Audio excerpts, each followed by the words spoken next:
Hello, everyone, and welcome to Women Speak Out. I'm your host for today, Heather Warburton.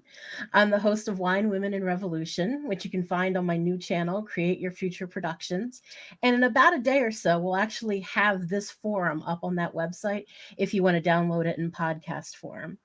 We have some awesome and inspiring women today, brought to you, all of us here, by Madelyn Hoffman, who's on the screen with me right now. Say hi, Madelyn. Hi, everyone. Hi, Heather. And all of the women here tonight have one thing in common, and that's their passion and commitment to making the world a better place. And this is such an important conversation to be having, especially right now. Women's rights are humans' rights, and sometimes it feels like every step forward we make, there's another step we take back. Despite all our progress, we still have such inequities. For example, Latina women still make 46% less than a white man. Women's body autonomy is still up for debate. And now we're hearing stories about forced sterilizations in ICE camps. So these conversations like we're having today with such strong women's voices are more crucial than ever. And I wanted to get started today with one strong woman who's going to welcome us all here and give us some words of wisdom, Jill Stein. And she pre recorded a video for us, which I'm going to share with you now.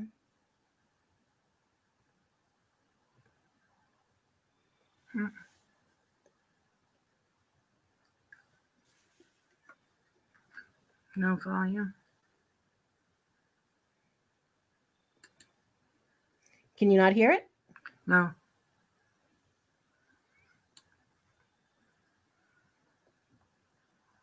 Let's try that one more time. Okay.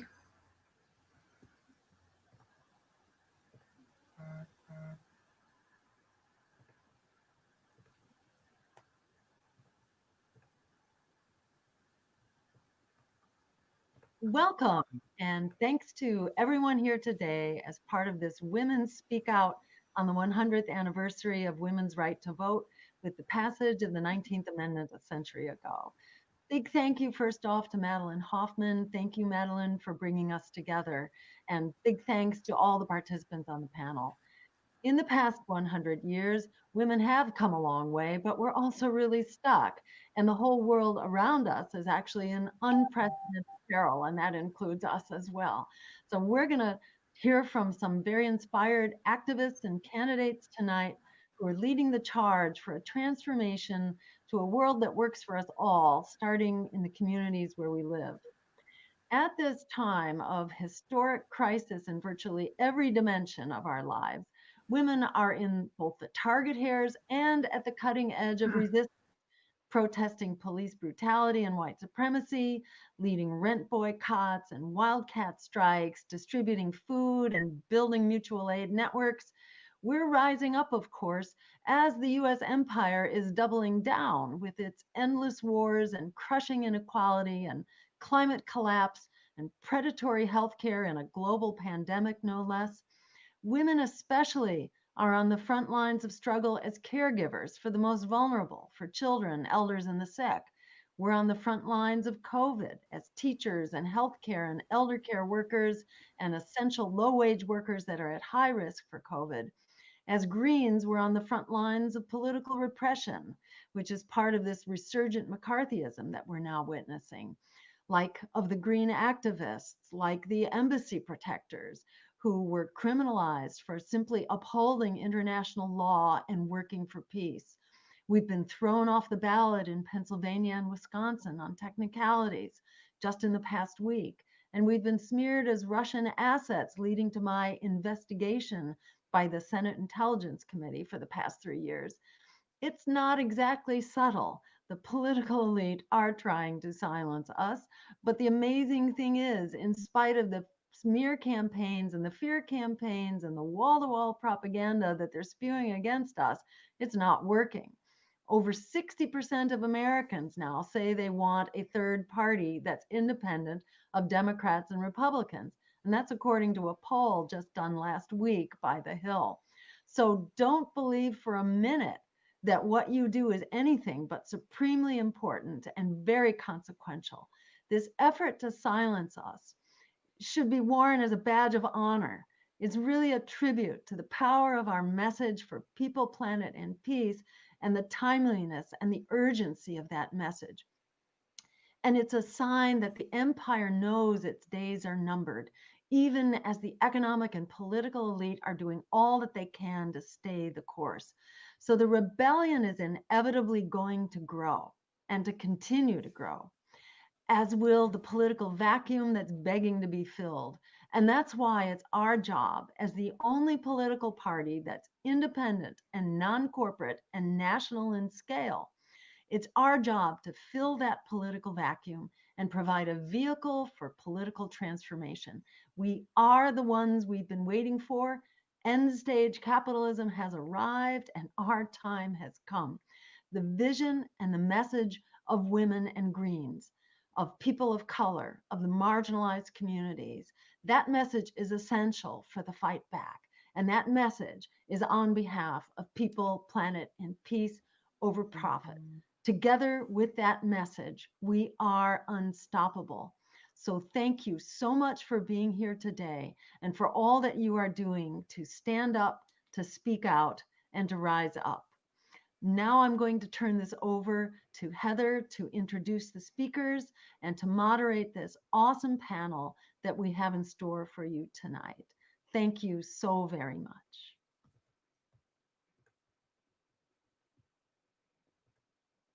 All right. And now, without further ado, the woman who brought us all here tonight, I would like to hand it over for Madelyn Hoffman to tell us a little bit about why she organized this panel and her run for Senate and all of her activism. Thank you so much, Madelyn. Oh, I can't hear you, Madelyn. There we go. Okay. Yep, there you go. Now I'm unmuted. No, thank you, Heather. Thank you very much. And thank you for offering to host this program tonight. And a loud shout out to everybody who is here and who's going to be participating with us as the night goes on. I don't know about you, but I found what Jill Stein said to be extremely inspiring and right on the mark about what's happening in the world today and what it is we as Greens and as women activists need to think about, or how we need to think about ourselves and our role in what's happening and how we can be the agent of change and transformation. As you know, as you've said, and as you see in my background, I'm running for U.S. Senate as a Green. This is my second time running for U.S. Senate. I ran 2 years ago. I'm running again.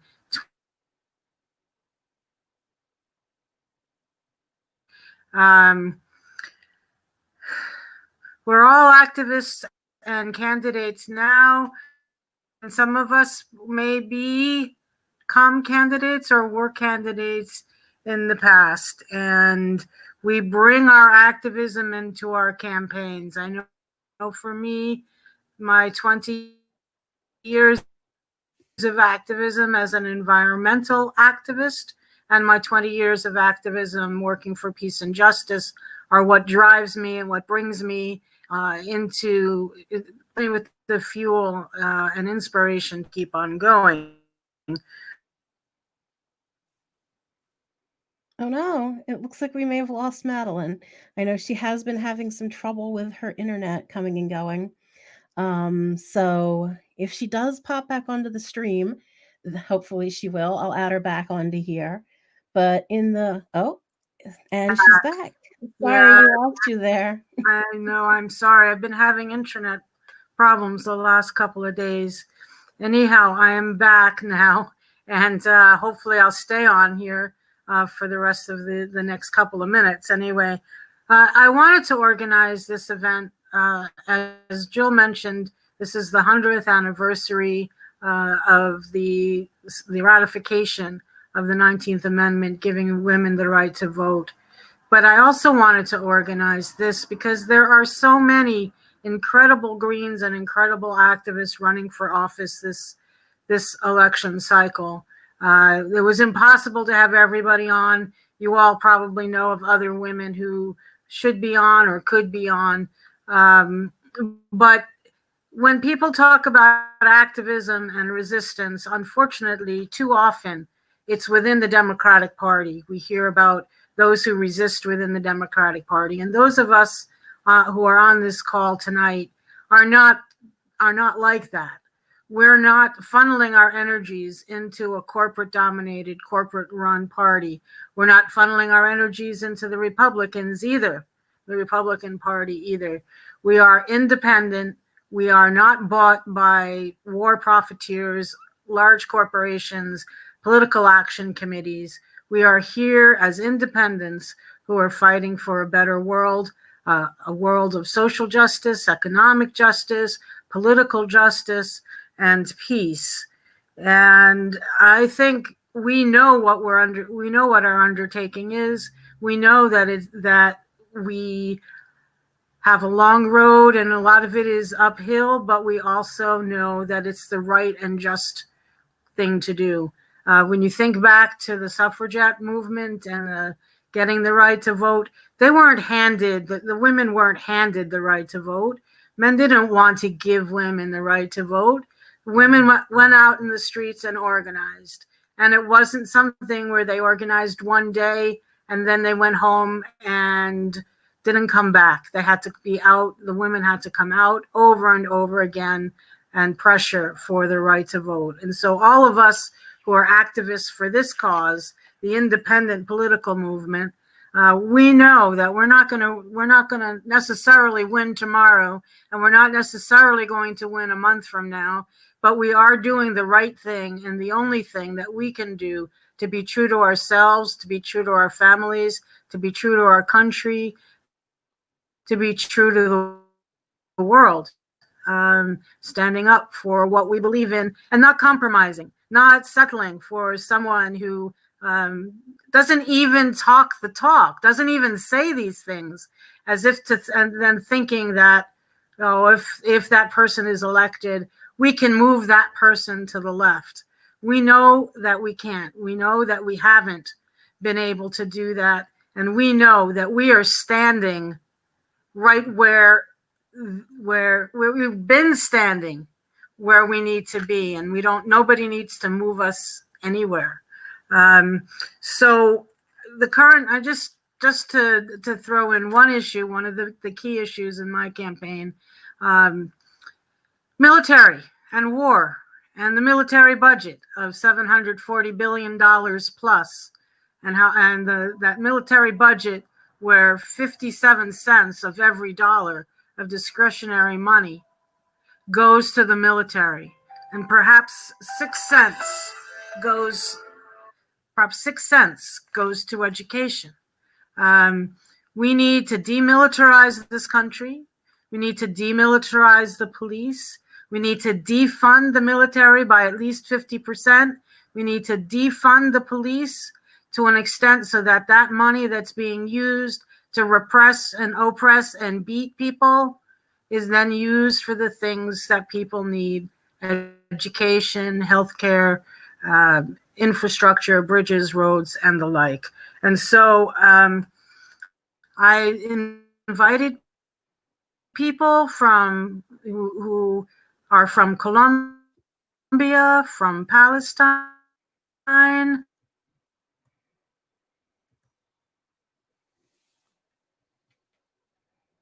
Oh, it seems like we may have lost Madelyn again. She's frozen up on us, which is sad because her words have been really great, and she's such an amazing candidate. And we're really lucky to have her here in the Green Party. Hopefully, she will be able to rejoin us again once she gets her internet back together again. But we have a lot of awesome women to get to. And don't forget, as you're watching this, you can ask live questions right here on Facebook or Twitter, and for the women that are on this panel tonight. And if you want to leave a comment, we can see your comments that you're leaving, and we can pop them up on the screen and share them with everybody. So since we do not have Madelyn back yet, we're going to go right into our first speaker. We're planning to go alphabetical, but we do have one lady who has to has another commitment tonight, and that's Lisa Savage. So we're kind of getting Lisa to cut in line a little bit here. Welcome to the panel, Lisa, and take it away. Thank you, Heather. Can you hear me okay? Yeah, you sound good. Great. Thank you, Heather. And thank you, Madelyn, for organizing this great event. Thank you to all the women that are here. I apologize that I won't be able to stay to the end. As you may know, I'm running for the U.S. Senate here in Maine against Susan Collins, and we have ranked choice voting for this election. So it's been a pretty hot and happening campaign for about a year now that I've been involved. And of course, with the passing of Supreme Court Justice Ruth Bader Ginsburg, the emphasis on this particular Senate seat becomes even more strong. And so there's just a lot going on right now. I really appreciate being included tonight. I was a union organizer and union negotiator during my 25-year teaching career. I've just retired from teaching in the public schools in Maine. And I know the power of collective action when people get together and decide what they want and decide that they will work together to achieve it. I'm kind of one of those people that thinks that there's really not much limit on what could be done by a group of determined and organized individuals. So before I decided to run for the U.S. Senate, I was organizing around climate and militarism here in Maine. A coalition of us have been working for years on exactly the type of conversion that Madelyn was just speaking about so eloquently, where the vast Pentagon budget here in Maine is mostly being spent on building warships for the Navy. And it's always touted as a jobs program, and we're always told that they couldn't possibly build anything else at General Dynamics Bath Iron Works plant here. But of course, they could build many other things. And this conversion effort would be the perfect example of what we're talking about when we say a demilitarized Green New Deal that I'm running for. One example of this just recently, since the pandemic hit, this shipyard was contacted by our current senators with the request, would they consider building some machines that make the nasal swabs that are used for testing COVID-19, because a factory here in Maine that made them was asked to double production, and they said we would need a lot more of the machines. So lo and behold, with Defense Production Act money, a federal contract, Bath Iron Works said, sure, of course we could build those machines. We can build anything. And within a month or maybe 5 weeks, they had built the machines and delivered them to help with the pandemic testing. So it's an example of exactly what we're talking about. And it also, our congressional reps here in Maine, our other senator is an independent. We have a couple of Democrats in the representing us in the House now, and then we have Senator Collins as a Republican. All of them are always there at the christening of every warship. And when they're challenged on this by their constituents, they always say, but it's a big employer. We need those jobs. And indeed, in Maine, it is one of the biggest employers, and we're always chronically we chronically have a job shortage here in Maine. So the thing is, though, that they realize and don't admit that economist research has shown for years that converting to building something like a light rail system to get us out of our cars — Maine really has very little public transportation outside of a couple cities — or clean energy systems, solar, wind, tidal, thermal. Building any of those types of things would create thousands of additional jobs here in Maine, up to 50% additional jobs. And we're talking good union jobs with benefits that you could support yourself on. The Economist research shows that actually building weapon systems isn't a very good jobs program, just in terms of how many jobs it generates. So I am very pleased to be using a new way of organizing here, running an electoral campaign. We have had the support of our peace and social justice activists and our Green Party activists across the country. I'm very, very grateful for the support the Green Party has given our campaign.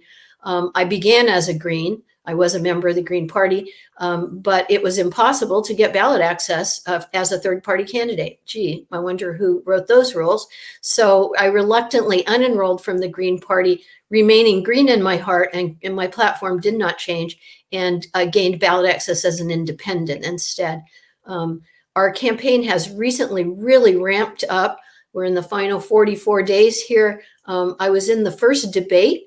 We worked very hard to be invited to the debates, and the first debate was September 11th. There was a very good response from people that had been following our campaign, but even more exciting, a good response from people who hadn't been following our campaign. Once they saw the debate, the Democrat and Republican traded talking points and attacked each other, as their barrage of negative advertising has done all summer long. People are very tired of it. And it's a bad strategy under ranked choice voting, because you don't want to alienate the followers of other candidates, because you would like to have their number 2 or number 3 rankings, even if you can't get the number 1 ranking of a voter. So, and then there's another independent candidate on the ballot who's to the right of Susan Collins, the only man in the race. Maine obviously has a tradition of women in politics. Our current governor is Janet Mills. Senator Margaret Chase Smith was from my hometown in Maine, and a family friend who made a splash for herself many years ago in the Senate as a freshman senator, a freshwoman senator, by giving a speech standing up to the original Joe McCarthy and his red baiting, and basically saying, go ahead and bully me, threaten to call me a communist. I don't care. Real Americanism means standing up for values like the freedom to hold an unpopular opinion. And she rocketed to fame on the strength of that speech. It's usually called the Declaration of Conscience. And then in the race, there are 3 women and 1 man. So in that debate, I was able to sound like the person who wanted to keep a positive issues-based campaign going, talk about policies. I've talked about the Green New Deal tonight because I know this audience would be very interested in that. But of course, Medicare for All is the number 1 platform plank that I'm running on, because in a health crisis, people are finally waking up to the fact that we need single-payer universal health care. Yesterday, we were lucky to have Dr. Margaret Flowers join us for a webinar on Medicare for All, single payer, universal, and the fact that it needs to be improved. It needs to cover mental health and dental health and vision and hearing. I know that my orientation toward taking care of people and looking out for the children, looking out for families, looking out for workers is shared by the folks here on this call. So I appreciate being invited. I'll just mention one last thing. Sometimes serendipity steps in, and some of the decisions that we make have consequences down the road that we didn't foresee. One of them for me is that I wrote this book 2 years ago with no intention of running for elected office. It's a book about women who I feel that U.S. history has overlooked, but they've really done something notable. This picture it's called Ever Heard of Her, which could be a slogan for my campaign, because we're working on name recognition quite a bit.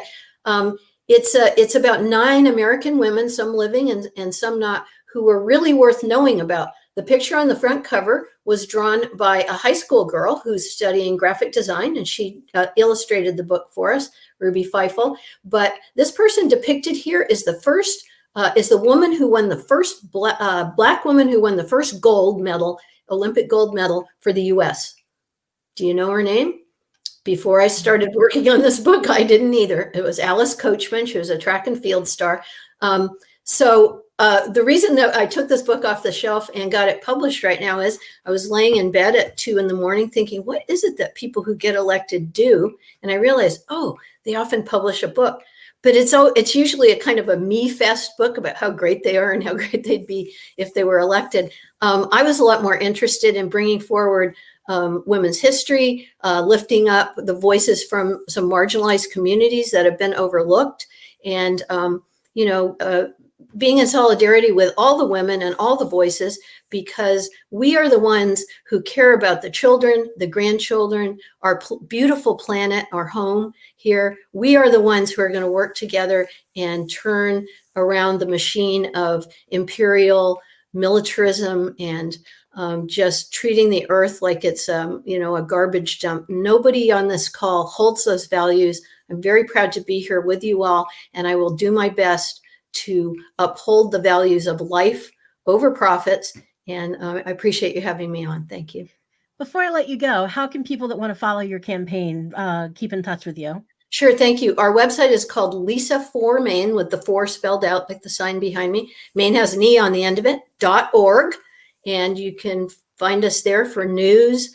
One of our most popular pieces of campaign merch has been, we made Medicare for All condoms.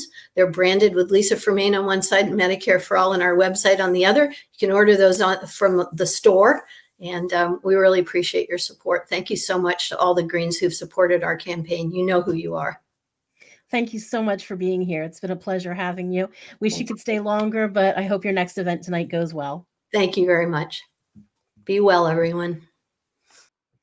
All right. So next up on our live stream is supposed to be Lily. But Lily seems to have fallen off the stream also. So next up then would be, we'll come back with Lily when she gets back on the stream. But right now we're going to move on to Jessica Clayton. Welcome to the live stream, Jessica. Hi, it's so nice to be here. Thank you so much for having me. All right. So take it away. Tell us about your campaign. Okay, so I need to say my official disclaimer. I am a member of the Board of Education in Brick, New Jersey. But everything I say here, it does not represent the opinion of the Board of Education of Brick, New Jersey. It's just my own opinion. I'm Jessica Clayton, and I am running for re-election this year. I have been sitting as a board member for these past 3 years, and I have been able to accomplish a lot. We've brought some mindfulness to our schools, and we worked on diminishing the value of homework in the overall point average of the kids, how it's calculated. I have the schools have done a lot of work with social emotional skills, and I hope that my assertions on how important those things are help to make that become a priority for the school district. And this year, I am running for a campaign for fighting for funding, because sadly in New Jersey, the public school education funding is calculated from you get it from the taxes of the people in your town. And the state comes in and they help you out with what you can't amass from your local district. Well, they recalculated the way the funding is allocated in this new legislation called S2, and our school district is going to lose $24 million, which is a massive amount of money. So I really think it's super important. The state comes up with this number. It's that every student, we need to spend a certain amount of money on every student in order for us to provide them with an efficient education, a fair and efficient education. But what they're doing in Brick is taking away our funding. And because of the way that funding is allocated, you can only raise taxes 2% every year. We'll never be able to reach that adequate figure because we can only raise taxes 2%, and we need to get $24 million. And we can't raise $24 million in the 7 years that they're going to remove this funding from us. So this year, I'm going to use all my skills as an activist and as an organizer, because I have been an activist for the Green Party for some time, and fighting for social justice, environmental justice, and going to women's marches and science marches and environmental marches. And I'm going to use that all or helping to organize the March for Peace right here in Toms River, and using all the skills that I've learned as an organizer to try and convince the state that it's completely unjust, not just for Bricktown, not just for our district, for any district in the entire state. If you don't have a way to get that number, to make to raise enough taxes in order to get the efficiency number, then we're mandating unequal education. I mean, if there's a number that they say we should be spending, I think it's like $12,000 per child a year.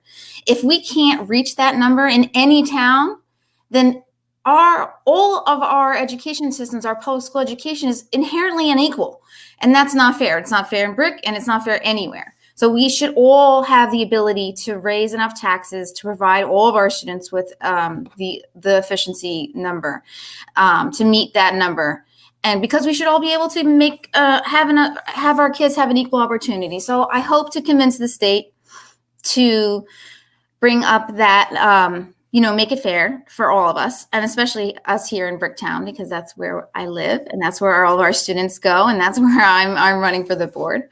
And in addition to that, very not fun financial stuff that I'm working on, I'm also I'm also fighting to get some more time outside for our students, because I am an early childhood educator, I'm a teacher, and I run a nature play school, and I know how important it is to have kids outside and learning about science and hands-on and in nature. And I would like public school education teachers to have the go-ahead from their administration. Yes, we would love for you to teach outside. Yes, we would love to give you the opportunity to have those classes outdoors, especially now that there's a pandemic and it's easier to stay safe outdoors and to decrease the spread of the virus. I'd like to give, the administrator my personal go ahead to please get those kids outside as much as you possibly can to educate them out there. I'd like to improve our playgrounds by adding blocks and science materials, STEM materials. These things can be tires and milk crates and wood scraps, very low cost things that can get kids building outside and keeping them excited and interested in learning. And I would also like to get elementary school students access. Right now in our schedules, we have a lot of time allocated for the arts and mathematics and gym, and we do have some time allocated for science and history, but in our schedules it's every other day. So you get to go to science one day and then you get to go to history the next day, and I would like to see the schedules organized so that they could have science and history every single day. I think both those subjects are very interesting, and I think that mathematics and literacy instruction is so super important, and I don't want to put them on the back burner.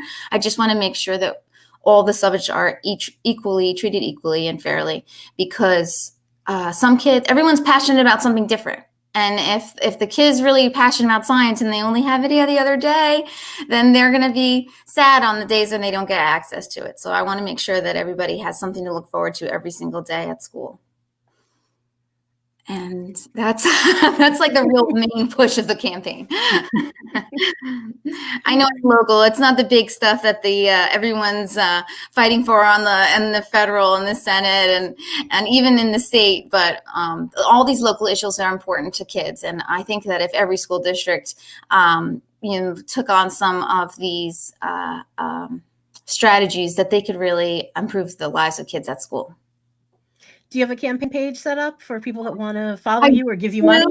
I do. And I will say that it's like the most awkward website in the universe. I really should pay for something like Jessica Clayton for BOE, but I don't have one. So I'm going to send you to my Facebook page. And then from there, you can find my website. And my donate link is pinned right to the top. So my Facebook page is at facebook.com/JClaytonBOE. All right. Thank you so much. And I see we did have a question that's going to come in specifically for you later when we get to the panel questions. There's a question just for you that just came in. So thanks. Stick around for her answers to that. It looks like Lily is back now. So I'm just going to pop Jessica off and add Lily to the stream. Welcome to the stream, Lily. Hello. Thank you, Heather, and everybody, and Madelyn for doing this. I'm from Colombia. Go ahead. Yeah. Okay. And I've been living in the United States for almost 30 years. I currently volunteer with mutual aid, with Mutual Morris, which is a mutual aid group in Morris County. And we provide groceries for families weekly in Morris County. Approximately, we have 400 families, 400 plus. and other items, other essential items that they might need, and we try to help them get other resources as needed. Yes, and I'm from the Green Party. So you want me to? Yeah, why don't you tell us a little bit about you were going to talk a little bit about Colombia, I think, tonight as well, Okay. right? That Yes. the situation that's going on in Colombia and your activism. Okay. Colombia has a long history of violence. There's been a conflict for over 60 years, and all the conflict is between guerrillas and paramilitaries, drug traffickers, and even the army. There's a lot of families in the middle of this conflict. That Colombia was the second country in the world with the most displaced internally, people displaced internally in 2 years ago, and is the fourth in the world. Because of all this conflict, women have been greatly affected by being abused, kidnapped, raped, killed, and used for all these insurgent groups. And they don't have any protection, and they don't really have access to healthcare. What else can I say about Colombia? Colombia right now is having a hard time. Last year, rallies, not rallies, but big, massive protests starting going on the streets in big numbers like never before. And mostly are young people and students that cannot stand this way of living anymore. And just last week or so, the policemen in Bogota just went against the protesters with all its force, and they killed 14 people. They are mostly students, and the president right now is Ivan Duque is the continuation of Uribe, and Uribe has been known for his narco administration, his links with the military, paramilitaries, and he's been investigated now. He's been investigated for many, many years, but they always put it on the side, and they have never really brought charges to him. Now there's a little hope because he's in house arrest, but he's doing all these kind of tricks to get out of that. And that's how I met Madelyn, because she's done work in Colombia with some activist groups there for peace, and we need help. We need help there. We need help from here. People speaking up and asking the government here to help us. So what can people actually do if they want to get involved and try to help? First, to get informed on the whole situation there, and then there's been petitions and letters to congressmen, and Madelyn, she has more information on that because she's been working with groups there. I haven't really participated in that much, except recently. All the activism that I've done has been here mostly. I've been an activist since 2003 for immigrant rights, and I started in New Hampshire when I started realizing that many immigrants had the same issues that I had, and I really didn't know my rights until I met these wonderful people that started teaching me all these things, and now with the work that we do here in Morris County, I have a good relationship with the families, and they go to so much struggles, not just economically, but in every aspect, housing and education for the children, and that's why I keep doing this work. When I came here, I had all these issues, and I had to do it alone.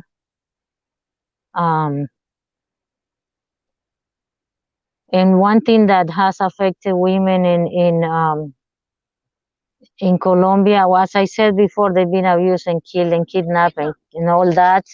But for me personally, is that I risked my life and my two oldest daughters to come here to keep them safe, and as many others. So that's how. In many years that I didn't go to Colombia, we didn't really feel safe to go in there. So we have lost a lot of our relationship with our culture, not our culture, but with our hometown and our friends, old friends and relatives, because of all the years that we've been distant. Yeah, that must be heartbreaking. Yeah, it is. We did get a few questions that have come in for you later when we get to the panel section. There's a couple of questions, so I'm going to let you go now and go to the next lady on our list. But thank you so much for everything you're doing. Thank you. Thank you. And next up on our list is Margaret Flowers. Where's Margaret here in my stream? There you are. Hey, Margaret. Looks like you're on mute. Can you unmute yourself? Thank you. Got it. Yeah.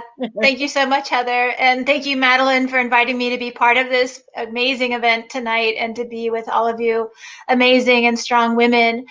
Just for people who don't know me, I'm a former co-chair of the National Green Party.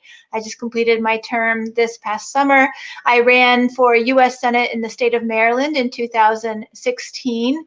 I am a pediatrician by training, but I'm an activist right now, and I've run popularresistance.org, and I have a podcast called Clearing the Fog.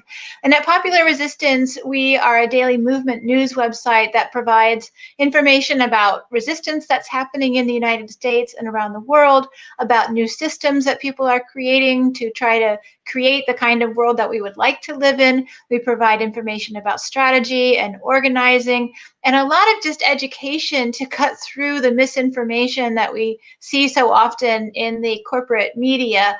And two issues that are really, we work on a broad range of issues, but two issues that are just really important to me as a physician. National Improved Medicare for All is very important, and I'm part of the Physicians for a National Health program, and I've been very active on this issue for a number of decades. And I think that, as I think it was Lisa who said, or one of the previous speakers who said that, the COVID pandemic has just completely exposed how much of a failure our healthcare system is. And it's something that we have been warning about for a long time, that if you treat healthcare as a commodity, it doesn't have the ability to respond when you have these crises. And on top of that, there's just been a real gutting of our public health infrastructure in the United States. So if we look at the countries around the world that responded well to the pandemic, they had a universal health system, a national system where they were able to coordinate and get health professionals and supplies where they were needed, where they were able to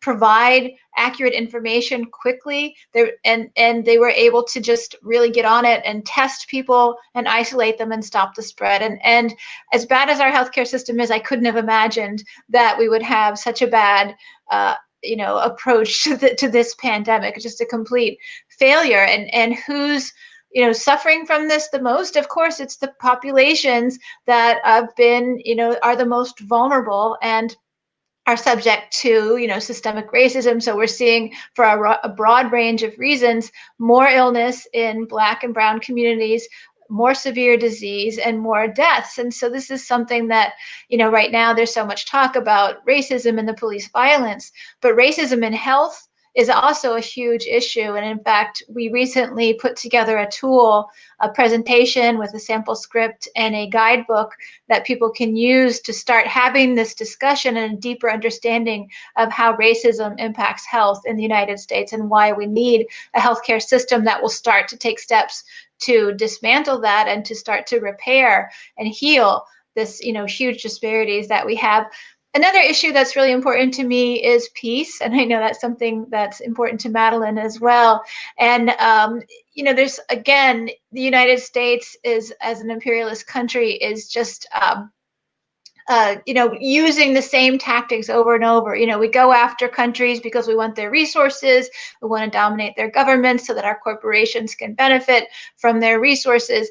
And we use the same tactics over and over again. So once you start to understand, what those tactics are, then you can recognize them when they're happening. Another thing that's important for people to understand is that our current national security strategy is great power conflict. So it used to be the war on terror, but that ended towards the end of Obama's administration and switched to great power conflict. So that means conflict with Russia and China and countries like Iran as well. And so when you see all of this Russia bashing and China bashing, lies being told about both countries, same about Iran. I was able to travel to Iran last year on a peace delegation and see from my eyes that what we're told here is the opposite of what's actually happening there. So it's important for us to recognize when we hear in the media these stories, to say, oh, gee, what is the U.S.'s foreign policy towards that country? And could this actually be something that's serving that foreign policy?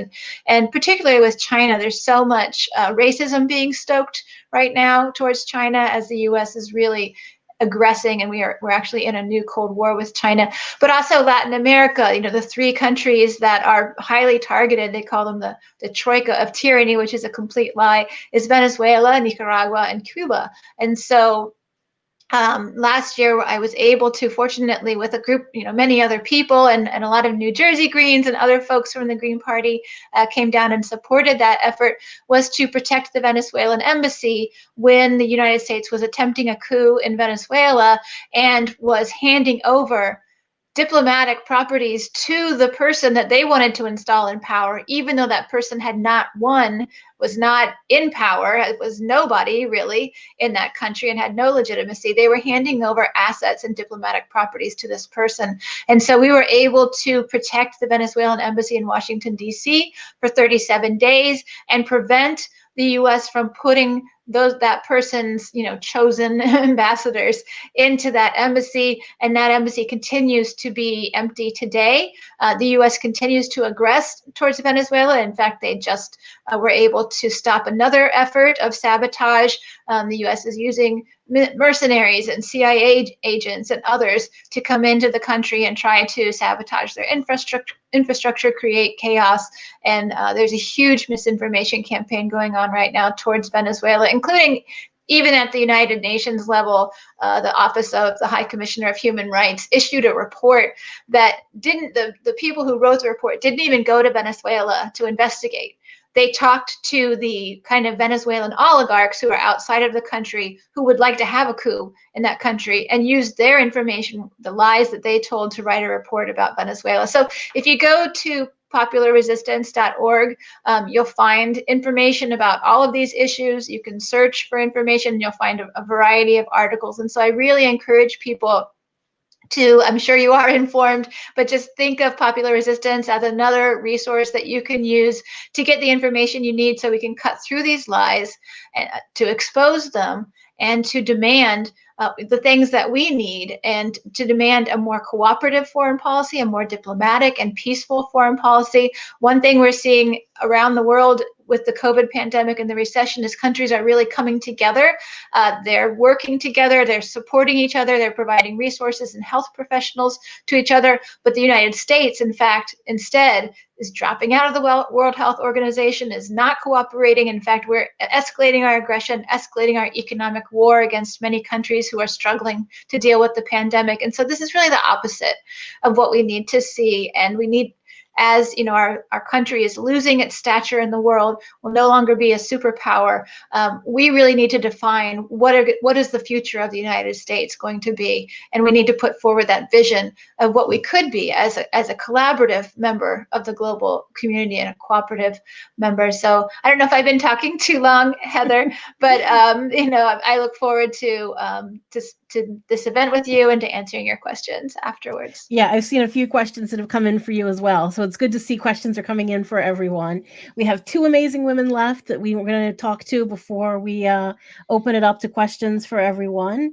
And next up on our list is, let's see, who do we have? We have Hafsa Habehh. And there you are. Welcome to the stream, Hafsa. Hi, Heather. Can you hear me well? Yep, I can hear you. You sound good. All right. Hello, everybody. I want to thank Heather and Madelyn for organizing this. I'm so honored to be on a panel like this one. My name is Hafsa Habehh. I'm a Palestinian American, and I'm here to spread awareness and to support the Palestinian movement. I started my activism when I was young. As a Palestinian, you're born with the fight for Palestine. I started my formal activism when I was in college. I was in Rutgers, Newark, Students for Justice in Palestine. So I did that at a college level until my college career was over. And then when I graduated, I joined the New Jersey chapter of American Muslims for Palestine, where I am right now. And we organize on a state level. I also have to add, of course, that my words and everything that I say today do not represent American Muslims for Palestine or the New Jersey chapter. These are thoughts of my own and, of course, research I've done. So I want to just start with, the current situation of Palestine that's going on right now. As we should all be aware, in January of this year, Trump formally introduced the deal of the century with Netanyahu, the Prime Minister of Israel. An important thing to note is that they did not include any Palestinians in this negotiation. This deal was a way for Israel to occupy another 30% of the West Bank. So I'm going to ask Heather if we can share an image that I shared earlier. Okay, there it is. So if you take a look at this area, this doesn't show the whole country, but it shows the West Bank in the dashed lines with the pink around it. So if we see area A is the dark green, area B is the lighter green, area C is the light pink, and the area that has been recently annexed in 2017, when Trump recognized Jerusalem as the capital of Israel, is the dark pink. So that's just for context, so we can understand what I'm talking about when I discuss the West Bank. So Area A and Area B are technically under Palestinian Authority, but of course, if you look closely, you'll see the patches between them. Now, Palestinians in the West Bank are subject to a complex system of control, including the physical barrier, the checkpoints, and the roadblocks, and the barriers like permits, closure of areas which restrict the right to freedom of movement. So if they wanted to reach from one point, they wanted to reach from Ramallah, which is highlighted to the top of the West Bank, they would have to go through each of the borders and the barriers and checkpoints that are between all of those islands. So for Area A and B, that's the situation. For Area C, over 60% of the West Bank is considered Area C, where Israel retains near exclusive control, including over law enforcement, planning and construction. Most of Area C has been allocated for the benefit of the Israeli settlements or the Israeli military at the expense of the Palestinian communities. So when we talk about the current events, the deal of the century was meant to annex everything, right? So the whole West Bank, everything in the dashed lines, including areas A and B, would be annexed and would be officially under Israeli authority. Now, this is something that they've been playing for a very long time. They highball, they say we want the whole thing, and then they make you settle with whatever's left over. So they've been saying this for years. The areas in the pink, when they talk about the West Bank being under Palestinian Authority, they make it seem like it's everything in the pink, dark green, and light green. But when you look at the different areas, you'll see the actual situation. Excuse me. So this deal would give Israel the green light to illegally and unilaterally annex as much as 30% of the West Bank outside of the framework of negotiations. So again, we mentioned that there was no negotiations with the Palestinian authorities when it came to creating this deal. So we can take that off of the screen. Thank you, Heather. But so when we talk about recent events, something important to mention is how in 2018, Trump cut the funds of UNRWA.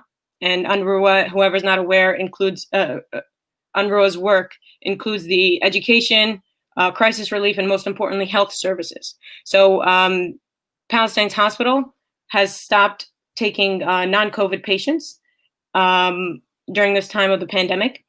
Their electricity is cut to randomly selected 4 hours every day. So you never really know when the electricity is going to be on. They have no clean water. And in the middle of a pandemic where they have no hospitals, they have only 100 respirators for millions of people. Sanitation is more important now more than ever. So UNRWA's work has been jeopardized. In the middle of a pandemic, the Trump administration's decision to terminate all humanitarian assistance to the Palestinian refugees, including $360 million for UNRWA and $250 million in related U.S. aid programs. So when you mention it to our Congress people, just recently we were talking in our Palestine Advocacy Day in the past week, when we bring it up to our Congress people, they say things like, oh, we have to focus on America during this time in the pandemic. Yet we're giving Israel $3.8 billion annually in military aid just so they can make the situation worse. So some things just don't add up. So more recently, in August, the Israeli military started bombing Gaza on August 6th. And just a few days later, they announced their peace deal to normalize relationships with the UAE, right? And again, also Bahrain was added to the deal a few weeks later, and it was officially signed on September 15th. So now the claim is that Israel is suspending the plans to pursue the annexation in exchange for these deals. But Netanyahu, the prime minister, turned right back around and he said that this won't stop until the pursuit for annexation won't stop until they've taken the whole thing. So regardless of whether or not Israel formally annexes additional Palestinian land in the West Bank, Israel's de facto annexation of the Palestinian land continues on a daily basis through its illegal colonization, home demolitions, and forced displacement of the Palestinians, which of course we know has been going on since 1948. So when you bring up these topics, you bring up this the issue going on right now in Palestine, everybody always says, oh, what can we do to help, So of course, right now we believe that all people, have the right to democracy. We have the right to self-determination. We should be entitled to our human rights. So at this point, we have no choice but to be active. So as activists, as we should announce ourselves, we can support the movement by being active socially. We can raise awareness of the situation, especially because there's no one really showing how tough this situation really is. So, we raise awareness, we tell our families, we tell our friends, and, we spread as much word as we can. So we can also support organizations financially or even attending events and joining the teams for organizations like AMP. where our whole mission is to advocate for Palestine on a political level. Most importantly, we need to advocate politically. Our efforts as constituents, as humans in this country, can go a very long way. Recent legislation proposed in the House of Representatives is a very large step taken by Representative Betty McCollum of Minnesota. She introduced the House Resolution 2407, which is titled Human Rights for Palestinian Children Living Under Israeli Military Occupation Act. This bill, let me pull that up, I'm sorry. So this bill would prevent the U.S. foreign military aid financing, U.S. foreign military financing from being used by Israel to militarily detain, interrogate, abuse, or impose ill treatment upon children in violation of international law. So we're already aware that they've been committing human rights violations and violations of international law for years. So this bill 2407 is just holding them accountable with the money that we're funding them, $3.8 billion a year. $3.8 billion annually, excuse me. She also introduced the bill, House Resolution 8050, which is titled the Israeli Annexation Non-Recognition Act. This legislation would prohibit, This legislation would prohibit U.S. recognition of Israeli annexation of Palestinian land in the West Bank, and it would cut off all forms of U.S. funding to Israel used directly or indirectly to support the annexation. So recently, when the announcement to annex came out, so many representatives, so many senators came out, said a whole lot of words, and when you bring this to their attention, they say something like, "Oh, I'll have to look into it. Oh, I can't support that because of the financial aspect." But those are one of the only things that we can hold them accountable with. What else are we supposed to hold them accountable with if they break international law? They violate human rights on the daily, and we still haven't held them accountable. So as I mentioned, they'll say something like, we need to focus on what's going on with us right now. So knowing this, these officials won't do something like this on their own. They won't sign on to something on their own. So they need your encouragement. They need your support. If they do something, this is technically considered controversial. So, they want to know, are my constituents on my side? Will they vote for me again if I do this, So it's all about that at the end of the day. So as the saying goes, all politics are local. So take your thoughts about all of these issues, whether it be mass incarceration, police brutality, the situation of Palestine. Take them all to your congresspeople and your elected officials and find out what can they do to support. Do your research and bring it to them. Show them the facts and show them the statistics. So we can start with stopping the police-military relationships with IDF, the Israeli Defense Force. We can stop the local police officers from training with the Israeli military that are obviously known to commit human rights violations on the daily. They're known to commit the human rights violations on the daily, and they're bringing that back to our hometowns, So we need to stop sending our tax dollars to Israel. Our $3.8 billion a year can go to our education system instead of letting them purchase fighter jets and assault weapons. The money can go to, homelessness, where the number of homeless people is rising every single month, So, I said, like 6 times, but again, the change starts local, and it starts with us. That's all I have to say. All right. Thank you so much for all of that and really educating people. And we got a couple of questions for you too. And just before I let you go, Madelyn said she's going to advocate for all of this as a senator. All right. This brings us to our last, but certainly not least, amazing woman. She's another W name like me. So I understand being at the end of the alphabet like her. You look like you have yourself on mute, Angela. You want to unmute yourself real quick? It's noisy around here. Welcome to the live stream, Angela Walker. Hey, first off, thank y'all, both you and Madelyn for having me. Thank you for the invitation. Thank you to the other folks on this panel. I've been, listening the entire time. Y'all are stellar, and that's putting it very, very mildly. I mean, y'all are amazing, and I'm honored to be among you. My name is Angela Walker. I am the Green Party Vice Presidential nominee.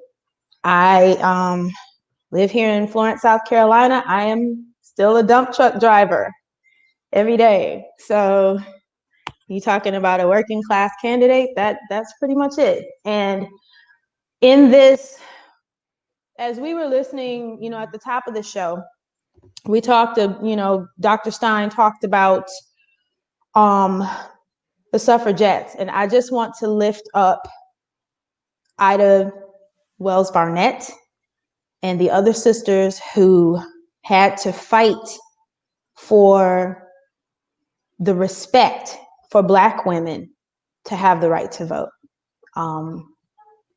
The suffragettes, they were people of their time. And the fight for us to actually be able to realize the vote was a big deal. So I want to lift them up and, make sure that, we have them in the room. And all right, when we're talking about issues, I've been calling 2020 the year of impossible things, because if you had said 5-6 years ago that 2020 would see the intersection of a global pandemic, rebellions around the country, absolute ineptitude in places where there are supposed to be at least nominal leadership, absolute ineptitude. And, overarching all of this, the West Coast is on fire. The Arctic is 100 degrees. We've got a lot going on. And I think that this year, more than any other year, as has been mentioned before by the other stellar folks who spoke, this pandemic has made it absolutely impossible for a lot of segments of this segments of this population who have been able to ignore, the effects of state-sponsored violence, which includes poverty, as Dr. Flowers alluded to. Poverty is violence. And, the way that it affects marginalized communities, now no one can act like they don't see it.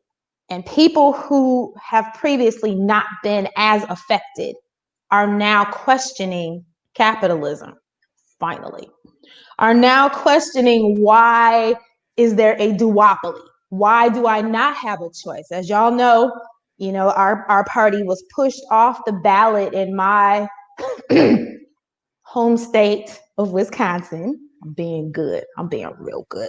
That ain't what I want to say. Pushed off the ballot in Wisconsin and also in Pennsylvania. When we're looking at, talking about what is a democracy and questioning what does that even mean in a country where if you are part of a smaller independent party, you literally do not get to have a voice with the people. You don't get big media access, as Madelyn was talking about earlier. You don't get access to the debates. You don't get these things. I need people to understand, or I think it's important that people understand that it isn't for a lack of trying. The Green Party we are doing everything that we know how to do with the means that we have, but understand this is intentional. This is not, they just don't know about you. Oh, they absolutely do know. And so one of the things that encourages me is that people don't do this stuff unless they're afraid of you, unless you're a threat. If we were as insignificant as they like to say, then why are you doing all of this? We know why you're doing it. You are afraid of us. We are offering a full strength, not gutted, not compromised, not half measured, Green New Deal, eco-socialist Green New Deal. We are offering full strength Medicare for all. We are offering the only party platform that is talking about nuclear de-escalation, community control of the police, the end of aggression in countries around the world, defunding the military by 75%, bringing those monies home and reinvesting in infrastructure with the money and the personnel. When no one else is talking about that. No one else is talking about nuclear de-escalation and disarmament. No one is talking about reversing climate change now, basically. We don't have till 2050. The Arctic was 100 degrees. I mean, come on, the West Coast is burning. We don't have time to be kicking the can down the road. And so when we're talking about these issues with people, I think it's important that folks know that this urgency is very real. I have grandchildren. I have a bunch of them. You know, I'm a worker. I am someone who, you know, climate change affects my ability to work, but also as someone who loves this planet and her non-human life and her natural resources, making that connection to capitalist exploitation of this planet, connecting that to the capitalist exploitation of people, for me, is absolutely essential. And so I think that the issues that we're raising this year, no one else is raising. And no matter what happens in November, I think it's important that people know we're not going anywhere. And with these attacks that are coming, do your best, baby. You know, let them do what they do. I mean, if you, like I said, if you weren't a threat, they wouldn't bother you. So, you know, we know what we're advocating for. We know why people want to choose the Green Party, why people are looking for, you know, a place to do their organizing work, or, you know, meet and connect with people who are organizing around issues that are core for them, why the Green Party is that party. And so, you know, I'm not going to talk all night, and I've probably gone all over the board, but I think it's just very crucial that we realize we're not wrong. We have every right to stand up. Keep standing up, dig your heels in. We know what we're fighting. And the fact that we want not just a habitable planet, but a thriving one. She deserves better than this. The fact that we want human beings to be treated fairly, and not just within these borders, but all around the world. Those things are not wrong, and we are not naive or idealistic for wanting them. So that's what I got. All right, thank you so much. I think Madelyn did want to pop back on. Her internet's really in and out here, so I'm going to add you back to the stream while we still have you, because I know you wanted to say something else, Madelyn.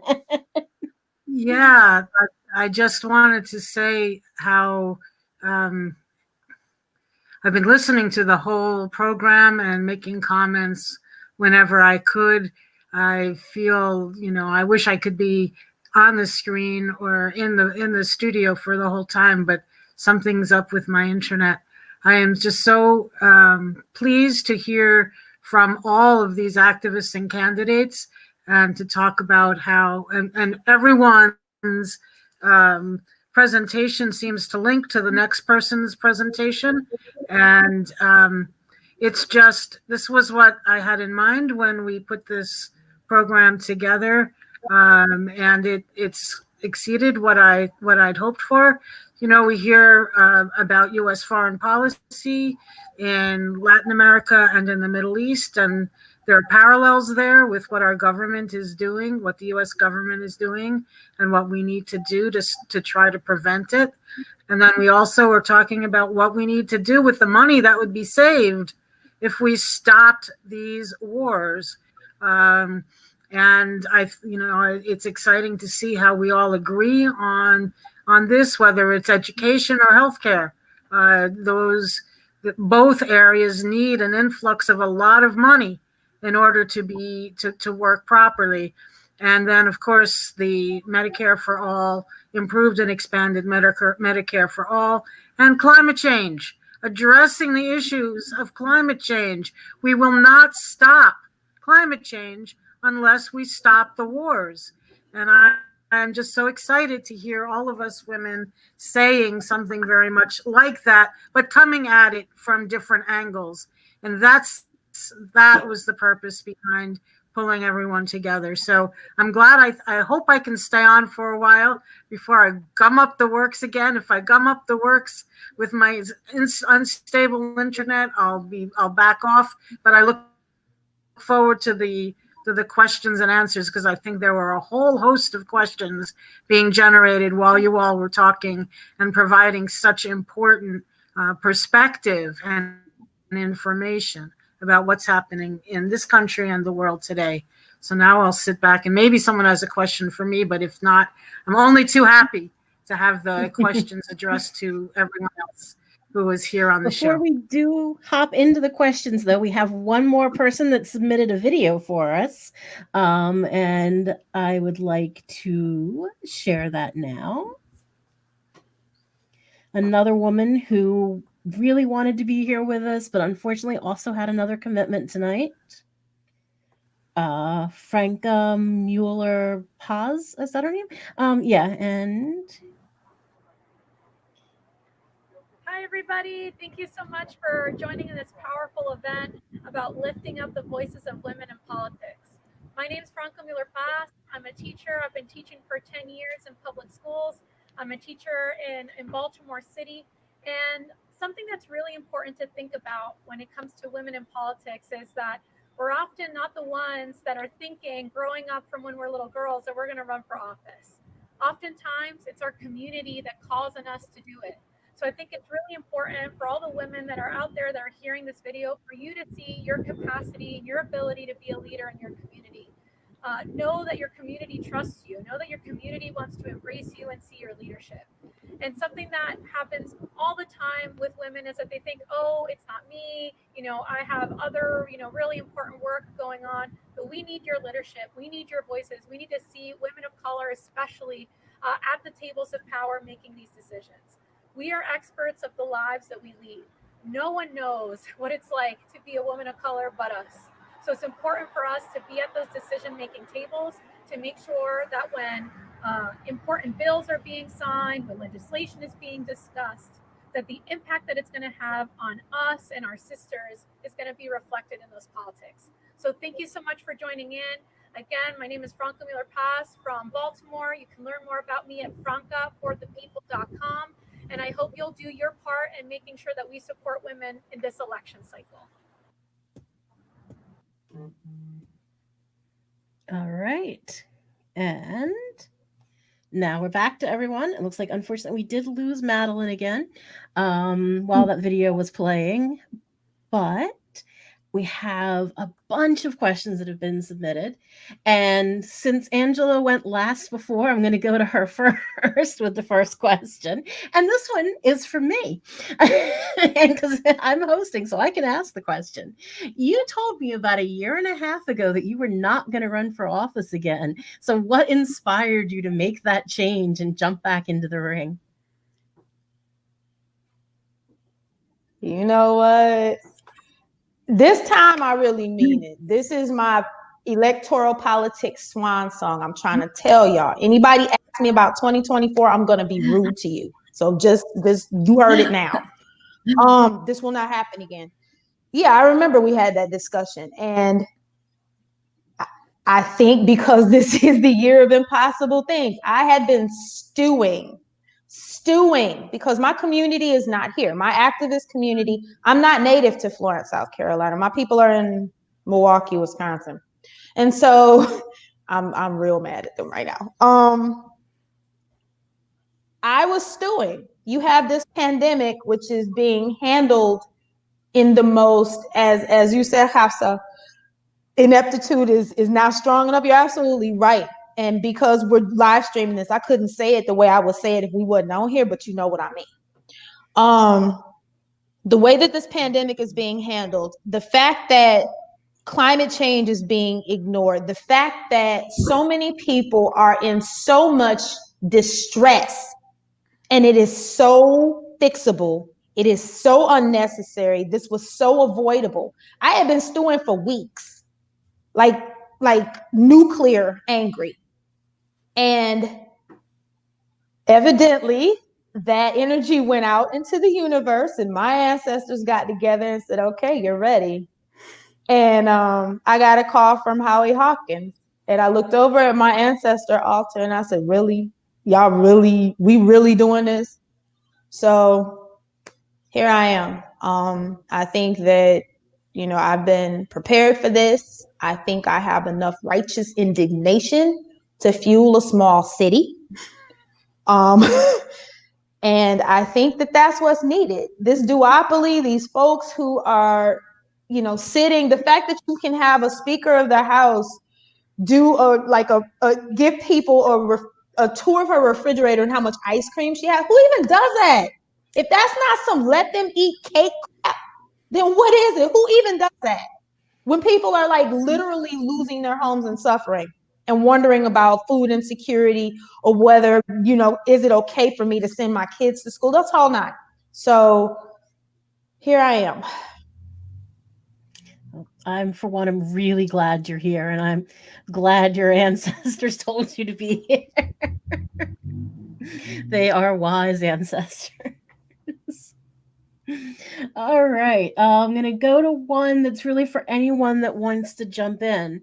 And the question is, can you name some activist who really inspired you? Anyone? Or I'm going to start calling on people. How about you, Jessica? Oh, Heather. Man, I just wish I had a really inspiring answer for this question. I can't. Can you pass me? See what else is a really good one.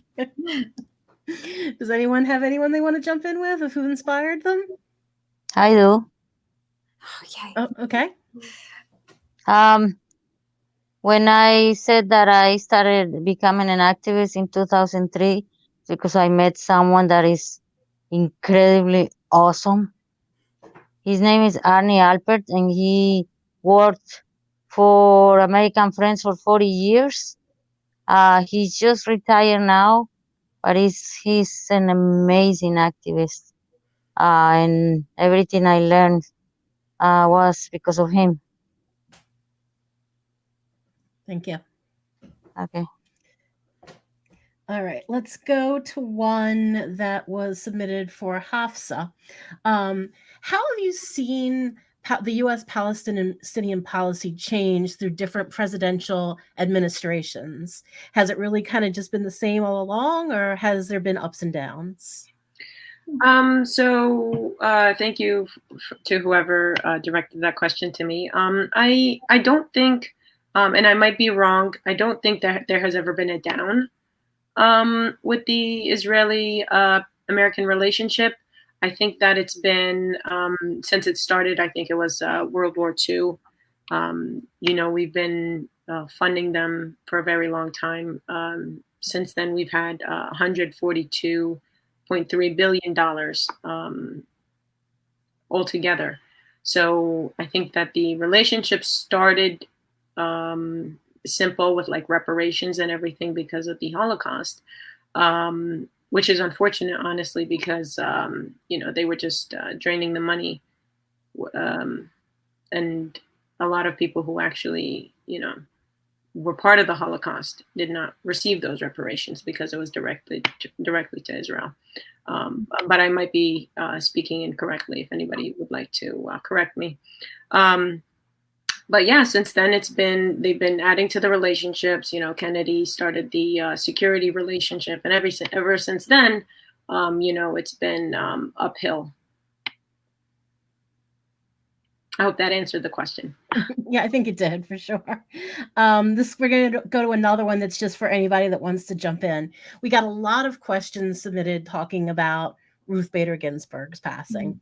So I'm going to kind of combine those into a couple of questions. The first of which is, we're facing what could be a highly biased Supreme Court for decades. What can be done to create a more functional court that actually serves the people? Because they've been pretty pro-corporate the entire time, no matter who was on the Supreme Court. So what kind of things can we do to actually change that court?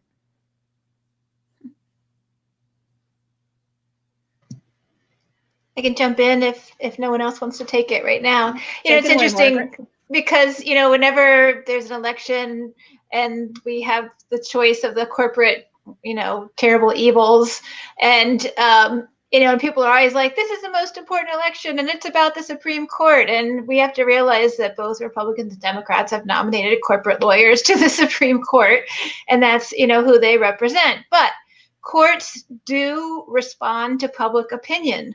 So the most important thing that we can do, we want to impact the Supreme Court, is to impact public opinion and raise awareness and raise a stink and make it politically unpalatable for them to make the decisions that go against what the majority of people in the United States clearly want. It always comes down to popular power. In this corporate political system, we can't have any illusion that we're going to elect our way out of this. As you saw, Hafsa said things have not changed with the, our support for this, Israeli apartheid and colonial regime, and on so many issues, that's what it is. And so now more than ever, we have to really unite. People on the left need to unite, and with a clear vision and a clear agenda of what it is that we're fighting for, and a militancy and a willingness to go out there into the streets and fight for it. That the crises that we're facing are not going to be addressed until the people in the United States understand this and rise up, because what we're facing is an alternative that is a very scary one, because those that have the resources and the power right now do not have our interests in mind. So I'll stop there. Anyone else want to jump in on that one? Go ahead, Angela. Term limits.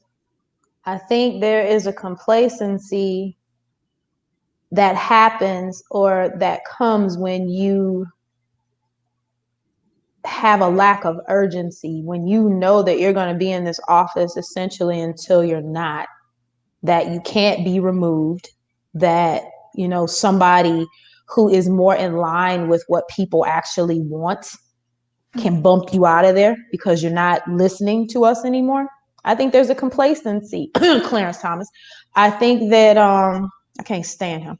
I think that I'd tell him that to his face too, but I think that there's a complacency that happens. And I think folks are a little bit more willing to be flexible, to be available, when they know that that little perch that they're on can be snatched out from under them. So they need term limits. Right, that's a good question. Let's see, we have one for Jessica. You talked about the new funding formulas. How politically motivated are those new funding formulas? Well, I think part of the motivation for the funding formulas is that there's such a disparity between the different districts on who gets the funding and who doesn't. And what happened was, for so long, the districts who weren't getting any state funding were like, you need to reevaluate the system that figures out how much money each town gets or each public school district gets. That those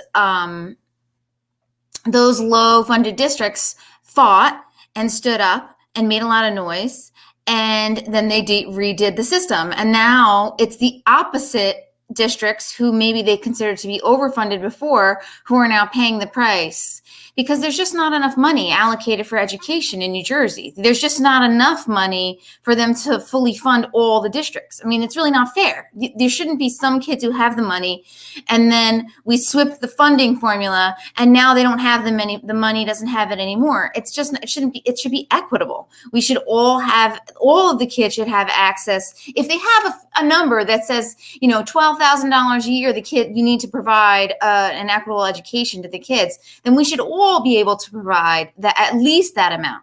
But what happens is that some districts who have a higher tax base, they spend $40,000 a year per child, and other districts spend $8,000.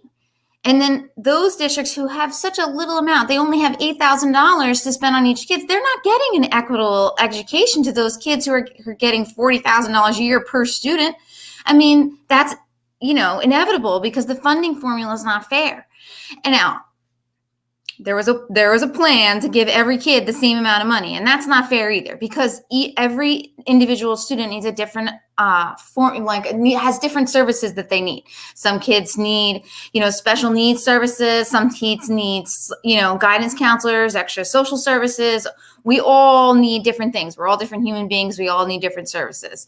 So we need to figure out what each student needs and be able to provide it for them equitably all across the state. Because that's what makes it fair. Now, whether it's politically motivated or not, I don't know. I think what happens is that people make noise in one district and then it flips. And then those kids don't have the money anymore. And then we have to figure out how to make it so that we all have an equitable access to the funding that we need in order to give the kids an equal opportunity for education. All right. Thanks for that, Jessica. We're going to go back to another one that can be for anyone. And this is a good one. What advantages or disadvantages have you had as a woman, either in politics or in activism? Has it helped you? Has it hurt you? Who wants to take that one?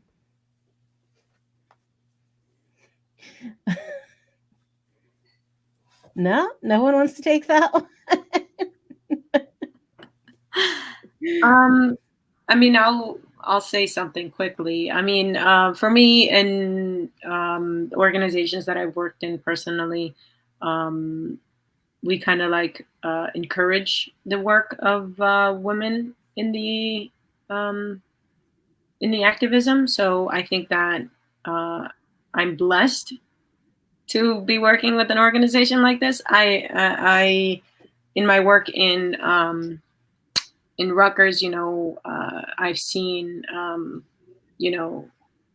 people who just don't even, accept or consider communications coming from women, and I think that there's, and because I'm young, obviously I haven't experienced it on a higher level. And I know that the people on this panel can obviously speak to that, the inequality that we can face.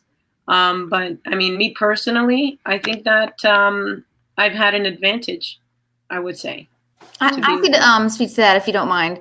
I still have young kids. My kids are 10 and 8 right now.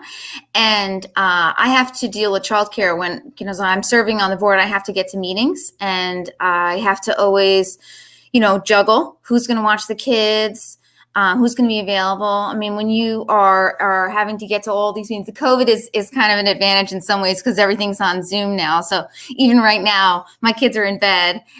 So I get to be here watching them and still participating in this. But when it's a board meeting, I have to arrange for a babysitter because I don't have someone here at night to watch the kids. And that's something that I think that not all men have to think about when they take office. That they have, if they're a single parent or if they are not the one responsible for taking care of the kids every night, they may not have to juggle a babysitter when they need to make a meeting. Yep. All right. Next up, we have one for Margaret. We hear a lot about Trump and his foreign policy. And this was from Craig. I'm actually very alarmed about Biden's plans in Latin America. Can you inform us of what we need to know about his platform in regards to Latin America? Oh, gosh. Craig, that's a great question. But to be honest, I have not been following Biden's platform that closely. I'm sure that he doesn't support Medicare for all. I know that. But in terms of, so 2015, under the Obama-Biden administration, was when they declared that Venezuela was a national security threat. And that was based on nothing literally nothing. And that was what caused the flight of investment capital from Venezuela. And then after that, economic measures were imposed by the United States. I don't like to call them sanctions, because sanctions are actually what happens when there's a legal process and the country is then punished with sanctions. What the United States is doing with all of these so-called sanctions or coercive measures on countries is completely illegal. It violates the UN Charter and international law. But it's basically, in Venezuela, it's causing them to not be able to get the things that they need to be able to purchase medications, or even the things that used to have a thriving pharmaceutical industry, and they had a high per capita amount of medications for their population, but they can't get the precursors to keep those industries running. So now they have severe shortages of medication. They have severe shortages of equipment to keep their refineries running, their water pumps running, their even the elevators in the hotels, they keep one or two elevators running, and the others they keep for spare parts, so that they always have at least, one elevator running. This is what people are living in. And Biden has been, just as bad as everybody else in terms of putting forth these lies about the leaders of these countries. And it's in, Nicaragua, Cuba, and Venezuela. What do they all have in common? The Cuban Revolution, the Sandinista Revolution, and the Bolivarian Revolution, right? They have all challenged successfully U.S. imperialism, and that's why they're targets. And Biden is going to be part of that too. We have to recognize that right now there's the largest military presence since the 30 years surrounding Venezuela, U.S. military surrounding Venezuela, as well as having troops inside Colombia, as well as terrorist cells inside Colombia, planning attacks against the Venezuelan people. So that's not going to change under President, if there's a President Biden. And this one-upsmanship that they're doing against China, Trump and Biden, is very scary, because that's going to be a major conflict. And so, that's, things are not going to change under Biden significantly with our foreign policy. In fact, I think it's a little scarier, to be honest, because Trump kind of puts stuff out there that's really outrageous, and then he gets pushback. But we saw under President Obama that he was what Glenn Ford of Black Agenda Report calls a more effective evil. He did it with a smile. He convinced people, and he, and while he drone bombed and escalated and basically, infiltrated Africa with, now we have troops in, so many of the countries in Africa, most of them now, whereas Bush was not able to be successful in getting AFRICOM going, President Obama was. So we can't have any illusions about, in the macro level, there's not really that many differences. Over. Right. All right. Next question we have is for Lily. How has Colombia been impacted by COVID-19? And have you been able to keep in touch with your family and find out how they're doing? Hi. Yes. My family, they are all good. Thank you. It hasn't been in great numbers like here, because the quarantine was very strict. But at the same time, people have been affected in other areas, like mostly financially, because there were no safety provided for them to go to work, to almost anywhere. Everything was closed, like totally closed. And so now there's more poverty and more housing issues and medical. There was no, I wouldn't say resources, but there was not enough medical care for people. There isn't the insurance.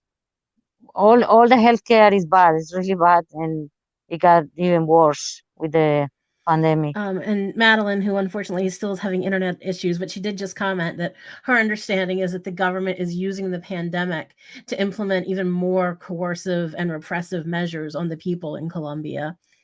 So that's definitely not good to hear.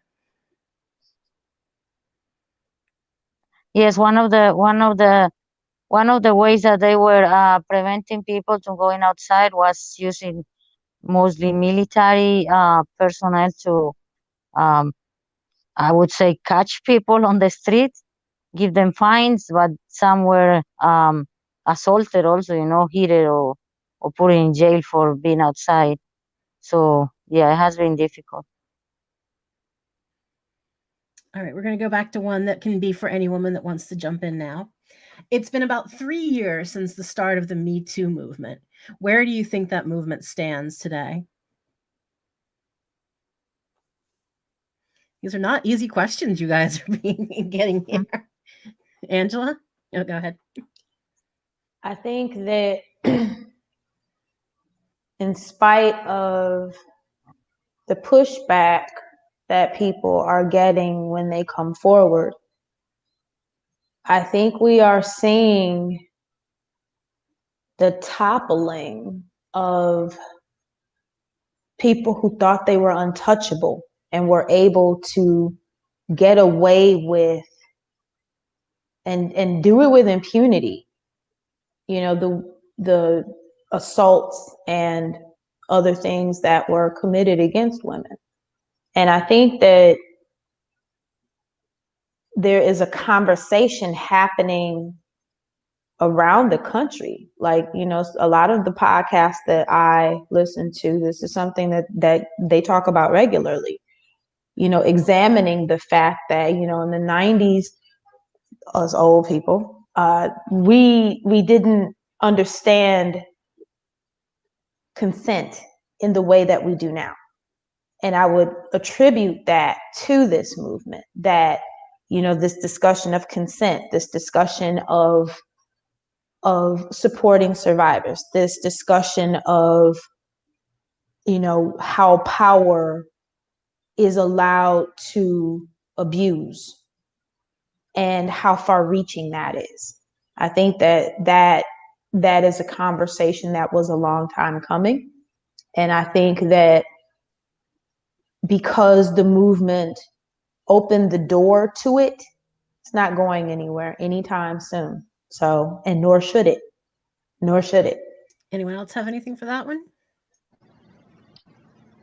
Yeah, I mean, I just want to add, like, to the great point that Angela brought forward. I think that, you know, we go through, with any movement, you know, we go through the phase where we get all the backlash at once, and then the backlash dies down. So I think that right now, kind of in the phase that is dying down, and hopefully it goes away. But I definitely feel like people are starting to understand the idea. Like, you're less than likely to find a woman who hasn't faced sexual assault. So people are understanding that this is personally affecting, you know, family members, and this could also affect themselves, you know. So I think that with that being said, with that being acknowledged, you know, people are getting more affiliated with the movement. All right, it looks like Madelyn managed to pop back on again, so I'm going to add her back to the stream. Were any of these questions ones that you want to answer while we have you here?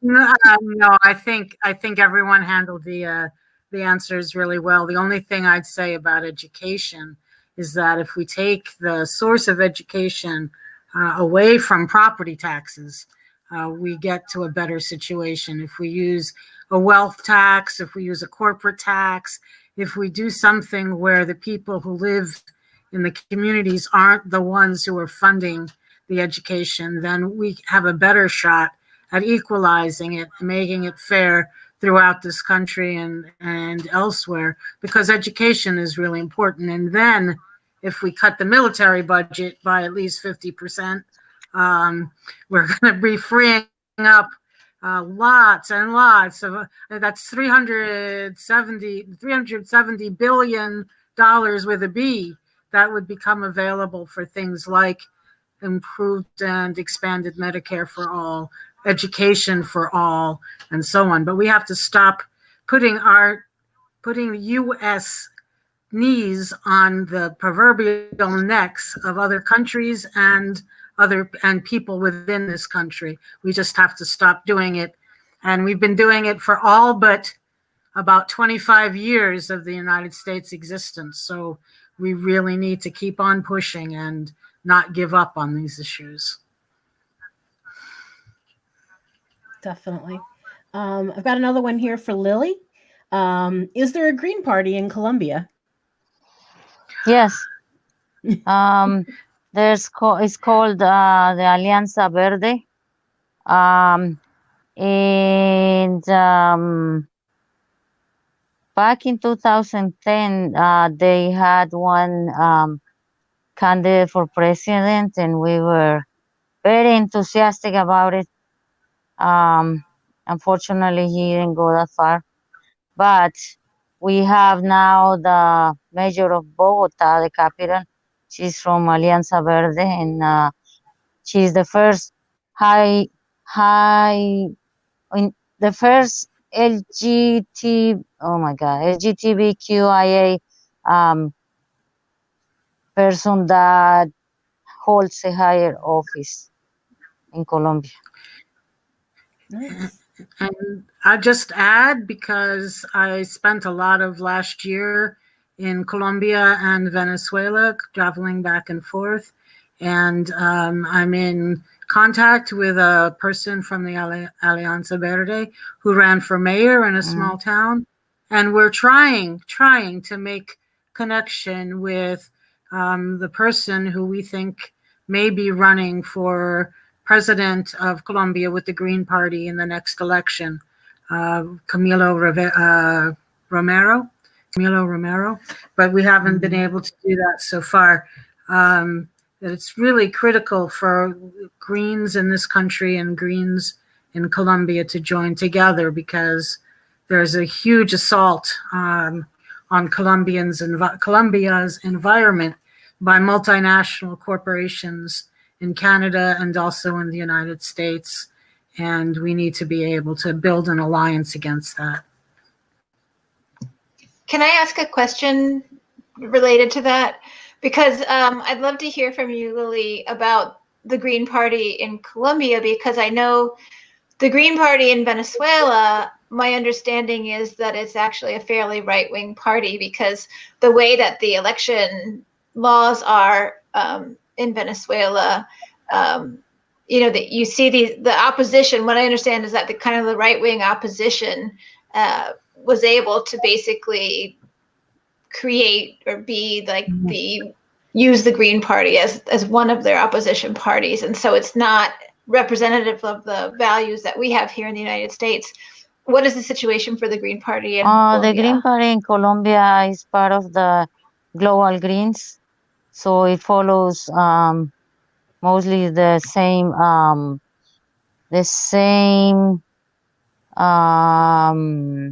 principles as here. Madelyn, you want to say something else about that? No, you're right. It also depends on the candidate, from what I learned. Some of the Greens are, not following the principles, but there is a group like the Alianza Verde that is. So I guess it's just having to be aware. But no, you're absolutely right on that, Lily. Absolutely right. All right, I've got another question that's for anyone that wants to jump in. Hopefully a lot of you will jump in on this one, because you are all such inspiring women, and hopefully young women are hearing this and looking up to you and seeing your platform. So what advice would you give a young woman who's just now thinking about getting involved in either politics or activism?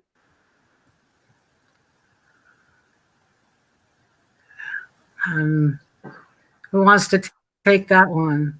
It's your show, Madelyn. Why don't you go first? I mean, I can. Yeah, take it, Madelyn. Yeah, I'm not. I just think that for whatever. What's that? Who wants to take it? Go ahead. It's you. Uh-oh. So I'll start it and then turn it over. Okay. You've seen, whatever you've heard. The most important thing is just to inform yourself, to get a working knowledge of what's going on. And, if my own history if your history will be like mine, you'll find within several hours that you might know more than the people who are supposed to be representing you. And it's just as important that women are involved as it is for men to be involved, perhaps even more so, because we're the people with the, who have the families and the children, and, we're fighting. Remember when I was working on environmental issues, it was the women who were in the forefront all the time, because if you're concerned about pollution in the water, pollution in the air, pollution in the ground, it's because you were afraid that your children would ingest it or breathe it in or drink it in. So, having women involved is really important. And there's no real mystique about it. It's all about it's about informing yourself and showing up and saying something. And in some ways, I always looked younger than I am. And I'm not only 5 feet tall, and I'd walk into a room with freeholders and they'd look at me saying, what could that young girl have to say to me? And I'd open my mouth and start out and like, oh my goodness. So I think, it really is just it's a matter of informing yourself and working with other people to buttress you on either side. So you're not in it alone. But we all have a political voice. I teach that to my students also. It's just a matter of exercising it and having confidence in it. All right, go ahead, Angela. For anybody who is watching this, because this is going to be shared, across a bunch of streams, I want to make sure that any young person who is watching this who is assigned female at birth, or is gender non-conforming, non-binary, or trans, we are talking to you, baby. So I just need to lift that up, that this is not a bunch of cis folks when we're talking about, the issues that we're facing or what compels us to run. We talking to you too. So just make sure you're not exempt. We're talking to you. And and I'm thinking of activist circles, which goes back to the earlier question about our experience in activist circles and being a woman and being a woman who moves and looks a certain way. People tend to not take you seriously until you, like you said, you, like what Madelyn just said, then you start talking to them. And it's like, oh, snap. And it's like, yeah, not only am I cute, I got you. I came for your neck. So, you didn't see me coming. And so what I would say to any young woman, any femme, any, AFAB baby that's coming up, don't let them tell you what you don't know. Don't let them talk down to you. And this is activist circles, and this is also in political circles. People will talk over your head like you're not standing there. Stand on what you know. You're doing this because you have something in you that is compelling you to speak up. And it's like just what Madelyn just said, use your voice. Don't be afraid to do that. Don't let anyone minimize you. Don't let anyone tell you that your lived experience does not bear on the work that you're doing. It absolutely does. The work that I do and the way that I move in political circles and in the world is inseparable from the things that make me who I am, which include my gender, my race, my age, all of those things. And so, stand on it. Don't let anyone minimize you or tell you that your lived experience and your own wisdom, don't let anyone tell you that doesn't matter or minimize it. And also build alliances, so you have support. Build alliances with people who believe like you do. And, make sure that, you are being supported, because this work burns you out. It's exhausting. It's heartbreaking. It is oftentimes it feels thankless. So make sure that you have your support network around you too. All right, that was amazing. All right, go ahead, Jessica. I just wanted to say also follow whatever you're passionate about. I mean, if you're coming up and there's something that really stands out that you really want to advocate for, follow that passion, because you can see I'm in education. I'm an early childhood educator. I have a family child care, and what's brought me to running for office. I wanted to be a Board of Education member because I wanted to have some influence over what was happening in the public schools. I teach kids that they're infants and then they're toddlers and they're preschools, and I have values about play and outdoor education. And I knew that when the kids moved into public school that they were getting a different style of education, and I wanted to make sure that I could jump onto the Board of Education and let them know what I believe that young kids were should be learning. And that's how I got elected, by showing everyone what I believed in. I also wanted to add, just really quickly, I think Jill mentioned in the beginning, we're the change that we've been waiting for, whatever it is that you believe in, just like Jessica just said, you need to fight for it. It's your job at that point. Once you believe in it, that's your job.